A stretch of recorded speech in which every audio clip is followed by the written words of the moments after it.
말씀을 통해서 우리가 함께 에덴 동산이라는 주제로 함께 말씀 나누기 원합니다.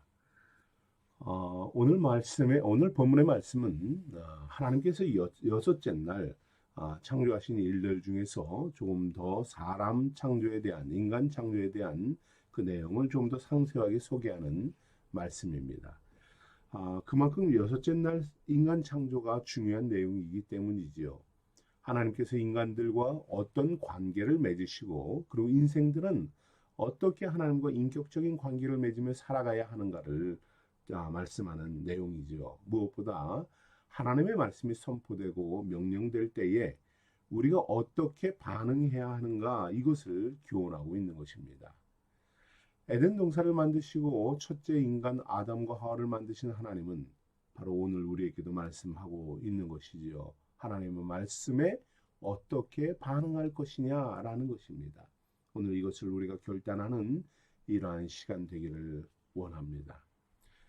1장에서 소개하였던 천지창조 중에서 6일에 대한 내용을 오늘 4절부터 추가로 설명을 합니다. 천지가 창조될 때에 하늘과 땅의 내력이니 여호와 하나님이 땅과 하늘을 만드시던 날에 합니다. 여기서 하늘과 땅의 내력이다라고 할 때 이 내력, 이 말은 히브리어의 돌레도스라는 말입니다. 창세기에서 10번 정도 소개되는데요. 서로 다른 의미로 해석이 됩니다. 대략이다, 계보다, 사적이다, 후에다, 내략이다, 이런 내력이다, 이러한 말로 번역이 됩니다. 오늘 내력이라는 말은 무슨 말이냐면 이 다음 내가 이야기하고자 하는 것을 잘 들어라. 이것을 위한 보충이다 라는 말입니다. 즉 다음 이야기에 집중해라 라는 말이에요. 무엇을 말씀하고 있습니까? 다음 이야기는 바로 땅과 하늘을 만드신 분이 여호와다 라는 이야기죠.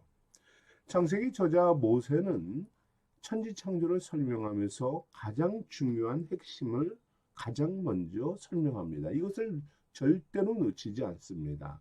무엇입니까? 창조주 하나님이다라는 사실이죠.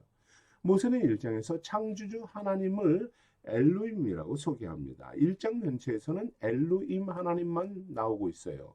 하나님의 크신 위엄과 권능, 능력, 주권으로 하나님이 천지를 창조하셨다라고 말합니다. 그런데 2장에서는 여호와 하나님이 등장합니다. 여호와 엘로힘, 즉 영원전부터 영원까지 스스로 계신 전능하신 하나님이 천지를 창조하셨다, 이렇게 말하는 것입니다. 모세는 엘로힘이며 여호와이신 하나님께서 천지를 창조하신 분이다 분명하게 밝히고 있어요. 천지는 우연히 만들어진 것이 아니라는 사실입니다. 진화의 산물이 아닙니다. 만물을 창조하신 분은 주인이 계시고 그분은 여호와 하나님이시다. 이것을 설명합니다. 그렇습니다. 우리가 믿고 섬기는 여호와 하나님, 이분이 천지를 창조하시며 우리의 삶을 창조하시며 우리를 새롭게 하시고 능력으로 인도하는 분임을 반드시 믿으며 나아가라 합니다. 우주 만물을 다스리시는 하나님께서 저와 여러분의 삶을 다스리시고 완벽하게 하시고 조화롭게 하시고 풍성하게 하시는 분임을 절대 잊지 말라 말씀하고 있는 것입니다. 그리고 모세는 천지를 창조하실 때 천지가 어떤 상태였고 어떻게 만들어진 줄 아느냐라고 말하는 것입니다. 그 대략은 천지는 어떤 상태였는지 아느냐? 천지에는 아직 없는 것이 많았다라고 합니다. 인간이 창조되기 이전 1일부터 5일 동안 창조하셨지만 완벽하게 창조하셨는데 모세는 이렇게 말해요. 천지에 부족한 것이 많았다, 가득했다 합니다. 5절 말씀을 보면 땅에 비가 내리지 않았고 땅을 가꿀 사람이 없었다. 그래서 초목이 없었고 채소가 없었다 합니다. 그런데 여러분, 이 말씀을 간혹 혼동하는 경우가 있어요. 그리고 다양한 신학적인 논쟁이 여기서 나옵니다. 무슨 말이냐면 오늘 말씀은 6일째 되는 날을 이야기한다고 했습니다. 그죠? 그런데 이미 하나님은 3일째 풀과 채소 나무를 창조하셨습니다. 그런데 6일을 설명하면서 5절에 초목과 채소가 없었다라고 합니다. 이 말이 무슨 말입니까? 이미 창조했는데 없었다라고 말해요. 또 안개가 올라와 지면을 적셨다라고 합니다. 이것은 노아 홍수 이전 온실 효과가 만들어진 지구의 상태를 설명하는 표현입니다. 그런데 비가 내리지 않았다라고 합니다. 사실 비는 내리지 않았습니다. 노아 홍수 이전에. 그런데 이것이 무슨 말입니까? 오늘 본문의 말씀은 앞뒤 말이 맞지 않는 말처럼 들릴 수 있어요. 그러나 이것은 모세가 하고자 하는 말, 하나님이 하고자 하는 그 말을 설명하기 위한 표현입니다. 무슨 말이냐면 이 내용은 땅을 갈 사람이 없었다라는 이 말을 말하기 위한, 설명하기 위한 표현입니다. 즉 에덴 동산의 핵심은 무엇입니까? 땅을 경작하고 관리하는 인간입니다. 인간이 창조되기 이전 창조 3일째 창조하신 풀과 채소는 이미 지구상에 풍성했습니다. 비가 내리지 않아도 온실 효과로 모든 식물은 잘 자랐습니다. 그런데 이 모든 것을 다스리고 관리해야 하는 인간이 없었으므로 세상에 있는 것은 아무런 의미가 없다라는 말입니다. 하나님께서 인간을 창조하시려고 놀라운 계획과 섭리를 설명하는 말씀인 것이지요. 하나님은 천지를 창조하신 후에 어느 것에도 어느 피조물에도 하나님이 창조한 것을 맡길 수 없었습니다. 오로지 하나님을 닮은 존재, 하나님의 사랑과 열정으로 창조된 인간을 통해서만 풀과 채소, 만물이 의미 있게 존재한다라는 말씀입니다. 저와 여러분이 있음으로 인하여서 천지 창조가 완벽해졌다라는 사실입니다. 하나님은 천지를 완벽하게 창조하셨지만 인간을 창조하기 전에는 아직 부족하다. 아직 없는 것이 많다. 제대로 작동하지 않는다라는 말입니다. 인간을 창조하심으로 모든 것이 완벽해졌다라고 하시는 말씀입니다. 사랑하는 성도 여러분, 저와 여러분은 이같이 복된 존재입니다. 하나님의 창조는 우리의 존재로 인하여서 완성되었다는 사실을 잊지 마십시오. 여러분을 통해서 하나님의 피조물을 다스리고 관리하기를 원하십니다. 여러분을 통해서 만물이 축복받기를 원하십니다. 여러분을 통해서 하나님은 모든 것을 온전하게 세우기를 원하신다는 사실입니다. 그런데 여러분, 흥미로운 말씀이 이어서 나옵니다. 하나님은 이렇게 복된 존재인 인생들을 어떻게 창조하시나요? 7절의 말씀을 보면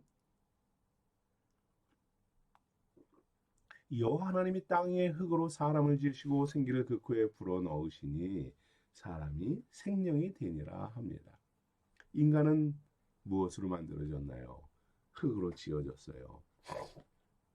여기서 흙은 먼지와 티끌과 같다라는 말입니다. 우리 인간은 땅을 구성하는 아주 작은 티끌 같은 것, 먼지 같은 알갱이로 만들어진 존재라는 거죠. 그런데 이것은 인간뿐만 아니라 모든 동물들도 흙으로 지어졌다라고 2장 19절에서 말씀합니다. 그렇습니다. 본래 인간은 흙같이 보잘것없고 연약하고 무기력한, 가치 없는 존재입니다. 물질적인 측면에서 보면 동물들과 다를 바가 없어요. 사실 하나님을 믿지 않는 사람들은 그냥 육체로만 생각을 하죠. 무의미한, 땅에 속한 무의미한 존재입니다. 그러니 이렇게 연약하지요. 작은 바이러스에도 고통을 겪고 감기와 몸살과 아픔이 우리를 얼마나 고되게 하고 힘들게 합니까? 그럼에도 그런 어려움 중에도 우리 사랑하는 성도들이 믿음으로 견디고 영적으로 살려고 애쓰는 것, 이것이 복된 것입니다. 아프지만 예배자로 살고 기도자로 살고, 오늘 우리 정현 집사님도 힘듦에도 불구하고 이렇게 기도하고 나오고, 이것이 바로 우리가 짐승과 다른 모습이죠. 육이 있지만 그러나 영으로 살고자 하는 열정이 바로 그 안에 있는 것입니다. 우리 하나님이 복되게 하시고 우리의 연약함 중에도 우리가 강한 자로 승리케 하실 줄 믿습니다. 그렇습니다. 하나님은 이렇게 연약한 인생들에게, 특히 그들이 범죄했을 때에 3장 19절에서 아담과 하와에게 뭐라고 말합니까? 너는 흙이니 흙으로 돌아갈 것이다 하십니다. 더덥고 연약한 존재인 우리들을 깨닫게 하시는 거죠. 사람 자체는 연약한 존재예요. 깨지기 쉽고 아름다움과 가치가 없는 그런 질그릇 같은 존재입니다. 그런데 하나님은 인간을 창조하신 후에 모든 것이 완벽해졌다라고 하십니다. 흙덩어리에 불과한 인간을 보고 말씀하신 것이 아닙니다. 흙덩어리를 살게 하시는 생명 때문이죠. 하나님은 인간을 창조하실 때에 특별한 은총을 베풀어 주십니다. 인격적으로 직접 생기를 불어넣어 주세요. 하나님의 생기를 불어넣음으로 우리는 어떤 사람이 됩니까? 산자가 됩니다. 생명이 됩니다. 살아있는 영으로, 육체를 가진 영으로, 영은 보이지 않습니다. 그런데 하나님은 생기를 불어넣어 주심으로 우리를 바로 육체가 있는 영적 존재로 새로워지게 하셨다는 것입니다. 하나님의 영, 살아있는 연기를 통해서, 살아있는 생기를 통해서 바로 흙이 아니라 흙을 가지고 있는 영적 존재가 된 것입니다. 하나님은 사람의 가치를 무엇에서 찾는 것 같습니까? 우리가 사는 세상에서 육체를 가지고 있는 그것으로 우리의 존재가 나타나는 것이 아니죠. 사실 세상은 눈에 보이는 것으로 그 존재 가치를 따집니다. 무엇을 입었느냐, 어떤 외모를 가졌느냐, 재능이 있느냐, 없느냐, 무엇을 소유하고 어떤 집에서 살고 어떤 신분의 사람이냐, 이것으로 사람을 평가합니다. 왜 그렇습니까? 세상은 흙이기 때문입니다. 흙덩어리를 잘 빚어내고 아름답게 가꾸면 존귀롭고 보배로워진다고 세상은 말해요. 껍데기만 바꾸면 가치가 달라진다, 삶의 질이 달라진다 합니다. 그러나 성경은 이러한 것은 무의미한 것이다 하십니다. 무엇을 했는가는 별거 없다라고 하십니다. 썩어져 버릴 것이다 하십니다.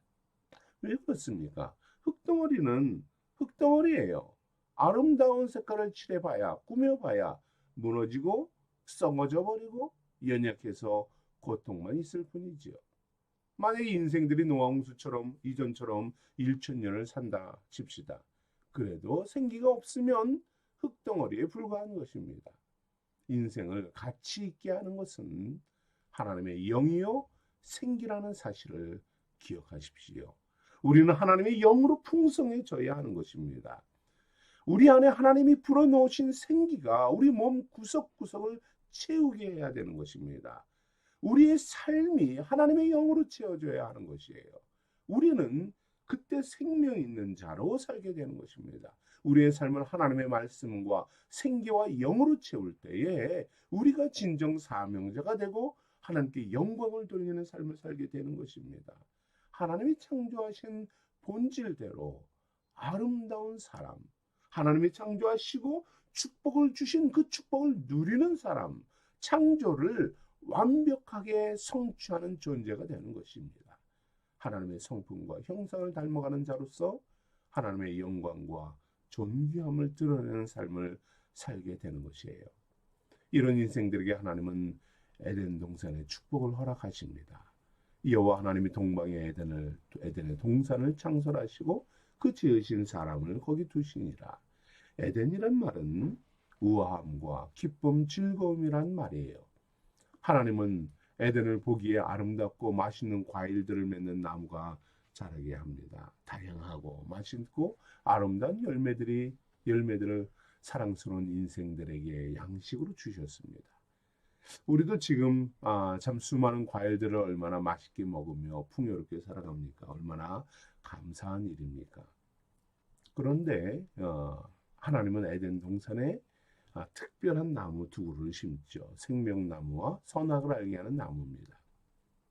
생명나무의 열매를 먹으며 건강하고 영생하는 삶을 얻게 하셨어요. 먼지와 티끌 같은 존재입니다. 인생들입니다. 그런데 하나님은 동산 중앙에 있는 생명나무를 통해서 우리를 영원한 존재요 복된 존재임을 깨닫게 하십니다. 나 자신은 보잘것없는 쓸모없는 흙덩어리지만 하나님이 주신 생명나무를 가지고 영생하는 존재로, 영광을 누리는 존재로 살게 하셨다는 것입니다. 그 생명나무를 보고 먹을 때마다 나는 육체 썩어질 존재가 아니라 하나님과 영원히 살 수 있는 축복을 얻었노라 감격하게 하신 것이죠. 얼마나 놀라운 축복입니까? 그러나 범죄한 인간들이 에덴에서 쫓겨날 때에 이제는 생명나무가 존재할 수 없습니다. 그것으로 살아갈 수가 없게 됩니다. 그래서 하나님은 생명나무의 열매를 먹지 못하도록 천사들과 화영검으로 길을 막고 지키게 하십니다. 불순종한 인생들에겐 생명의 가치가 무의미하기 때문입니다. 흑인이 흙으로 돌아가 파멸되라라고 하시는 겁니다. 더 이상 인생들에게 에덴 동산의 생명나무를 먹지 못하게 하셔요. 하지만 하나님은 예수 그리스도를 믿는 영생들에게 그 예수 그리스도를 믿음으로 영원한 생명을 얻은 성도들에게 여러분 생명나무를 주셨다는 사실을 기억하십시오. 하나님과 함께 살게 하시고 육체로 사는 인생들에게 생명나무를 주시어서 우리가 천국의 생명나무를 먹고 살게 하신다는 사실을 계시록 22장에서 말씀하고 있지 않습니까? 여러분, 우리는 그 생명나무와 주님과 함께 영원히 살게 되는 것입니다. 그리고 하나님은 시험하는 나무인 선악과를 주십니다. 선악을 알게 하는 나무의 열매를 먹지 말라. 내가 먹는 날에는 반드시 죽으리라. 동산 중앙의 나무를 보며 인생들은 하지 말아야 할 일이 있다는 사실을 눈으로 보고 잊지 말라는 것입니다. 이것은 하면 안 돼. 이것을 하면 죽어라는 것입니다. 하나님은 생명을 살리는 길과 생명을 죽이는 길을 그곳에서 만들어 주신 것입니다. 제시하셨습니다. 그리고 무엇을 택할 것인가? 살 길을 택할 것인지 죽을 길을 택할 것인지 말씀하는 것이죠. 우리는 그것을 볼 때마다 내가 살 것이냐 죽을 것이냐 이것을 말하는 것입니다. 여러분 오늘도 마찬가지죠. 우리가 하나님의 말씀을 보면서 내가 영으로 살 것이냐 내 육체로 죽을 것이냐 이것을 우리는 묵상하고 살아야 하는 것입니다. 그러나 아담은 무엇을 택합니까? 여러분은 어느 길을 택할 것입니까? 영혼을 살리고 하나님의 생기로 충만해지는 길이 있음에도 그 길을 가지 않는 인생들이 있었습니다. 예수 그리스도를 따르지 않고 말씀과 기도로 정결해지지 않고 거룩한 삶을 추구하지 않고 하나님의 말씀에 순종하지 않는 이 죽음의 길을 택하는 자들입니다. 여러분 아담이 부족한 것이 있어서 그가 그 길을 택한 것입니까? 에덴 동산은 부족한 것이 하나 없었습니다. 풍요롭고 아름답고 완벽한 곳이었어요. 하나님이 보실 때에도 완벽하니 인간들이 볼 때는 얼마나 충만하겠습니까?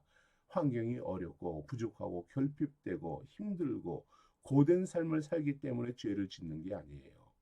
인생들은 안일하고 평안하고 하나님의 축복을 받았음에도 죽음의 길이요 불순종의 길을 택하는 것입니다. 주는 우리가 어떤 존재인가를 잊지 말라 하십니다. 우리가 생명을 택하지 않으면 우리는 흙으로 돌아갈 수밖에 없는 연약한 존재들입니다. 보잘것없는 존재임을 잊지 말라 하십니다. 우리는 오로지 생명나무만을 바라보고 살아야 하는 것입니다. 하나님의 생기로 영을 간직한 존재로만 살아갈 때에 우리의 삶에 의미가 있다는 사실을 잊지 마시기 바랍니다. 우리는 죄 가운데 태어나 죄로 길들여지고 죄로 사망 선고를 받을 수밖에 없는 흙과 같은 존재들입니다.